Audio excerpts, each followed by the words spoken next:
I have so many things to talk to you about, and there's so little time. But Outside Child was a very different album from The Returner. And for me, it was a very sparse, it got me here, right? The Returner felt like you were releasing something. Can you tell me about that transition? Yeah, well, I think you're hearing that very accurately. Outside Child, broadly, Volume 1, it's reconciling the past. Yeah. Returner, broadly, Volume 2, is the present. It's re-embodiment. It's stealing our joy from the teeth of turmoil and tragedy. It's leaning into our circles of creative community, of chosen family. It is getting through the difficult things together. It is understanding that in a very, very real way, to be joyful even in the midst of tragedy is a form of resistance. So did you come out of Outside Child? I mean, I can't imagine that you went into making that first album thinking, oh, well, then, and after that, I'm going to make this other album. Well, you know, I backed into Outside Child. When we recorded Outside Child, I was still in denial about the fact that I was even making a solo record. Really? Yeah. It took me a very long time. For those of you to who step don't into know, my own name and my own story. A very, very long time. I'm sorry I interrupted you. For those of you who don't know, Allison has had a very, very long career playing with Rhiannon Giddens, Our Native Daughters, and so when I heard Outside Child, I have to say, I was like, that's our first album? Because I had known about you for so long. So now always in other projects. My first baby band was Poe Girl, and actually this year, 2023, marks 20 years since our first self-titled record came out with Poe Girl. Yeah. Yes. Yep. All right. So then you made your first solo album a couple of years ago, and now, so tell us about the journey. Well, the journey has been incredible. I mean, again, I backed into that solo record, but I actually recorded it right after, soon after Our Native Daughters' first tour, which was in 2019. And I was on the road full time with my project, Birds of Chicago, with my life partner, writing partner, baby daddy, one of my favorite writers on the planet, Mr. Is he here? Yes, he is. And it's his birthday, y'all. Oh, happy birthday, JT. We love you so much. Oh my gosh, happy birthday. Yeah, he's here somewhere. I don't know where. There he is. There he is. The tall redhead, that tall drink of water next to the beautiful, wondrous Catherine Shepard, who is Brandi Carlisle's amazing wife and runs the Looking Out Foundation. And I just have to give a shout out to the Looking Out Foundation and to Brandi and Catherine, because they, in fact, launched my solo career by championing Outside Child. And that's why I have a relationship with a label and a publisher who are all here tonight, and they kicked that door open. Catherine found my DM on Instagram and said, Brandi, pay attention to this. And it changed our life. It did. Yeah. All right, y'all. Can we give it up for Catherine? Catherine. And actually, I was reading a little bit about this, and I wasn't even going to get into this. But can you quickly talk about that? Because one of the things I love about Brandi and Catherine, thank you. It's really wonderful to sort of meet you, and hopefully I'll meet you in person in a moment.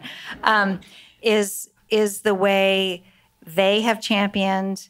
And you have uplifted. I mean, Allison's band is the Band of Goddesses who will be out here tonight. They are. So talk about that a little bit. So that's the joy to me of the return, and what gives me joy right now in the midst of everything that is just so traumatic for everyone, and all this loss and this uncertainty and this fear and violence.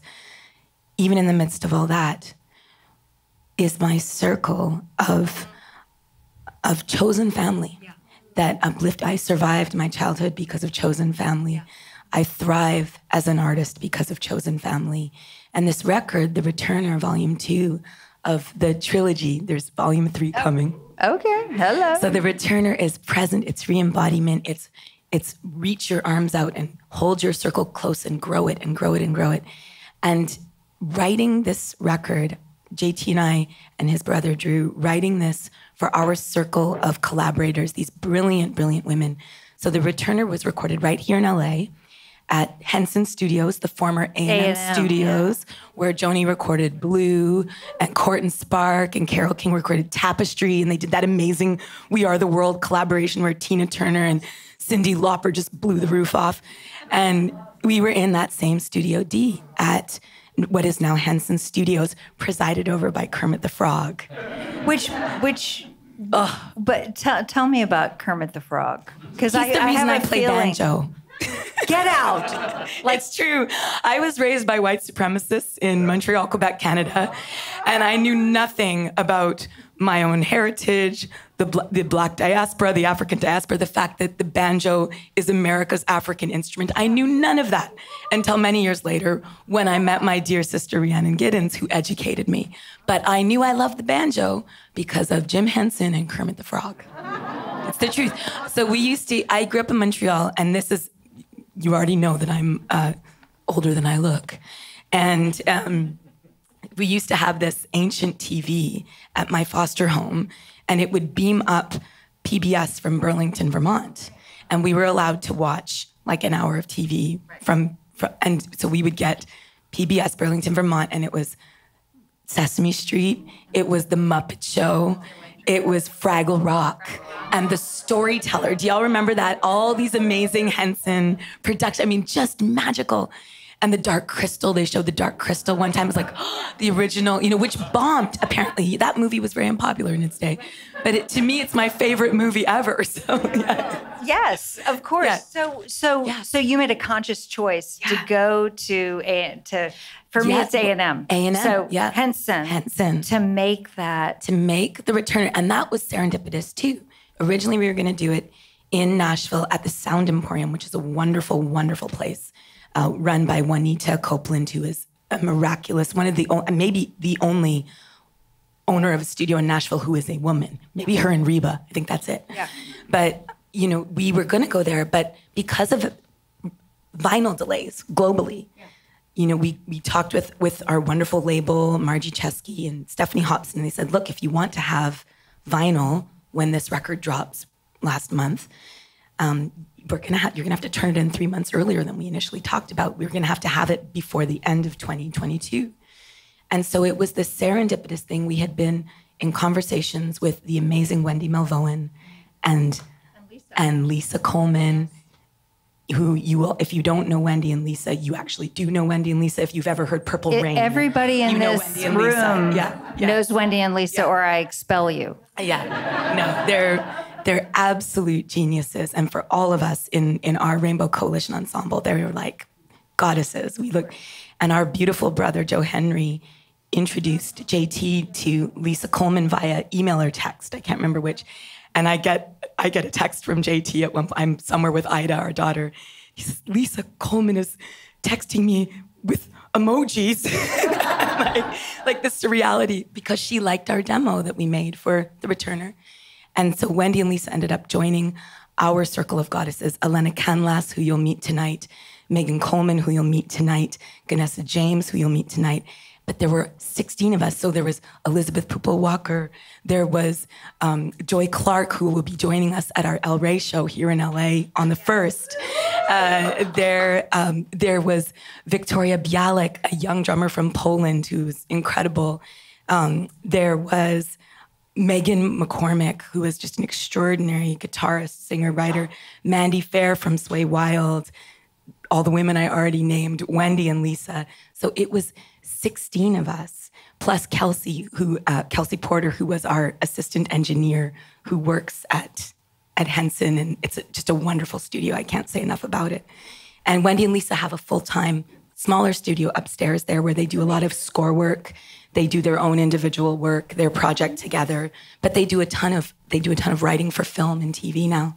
Whole scores, they're brilliant. It sounds like, and I know you did it at the winter solstice, and it sounds like it was a magical time. Magic. And here's the situation, is that I could sit here talking to you all night long, and we haven't even scratched the surface. But I want you to play for everybody. We would love to play because for you. I want you all to know that The Returner is one of my favorite albums of the year.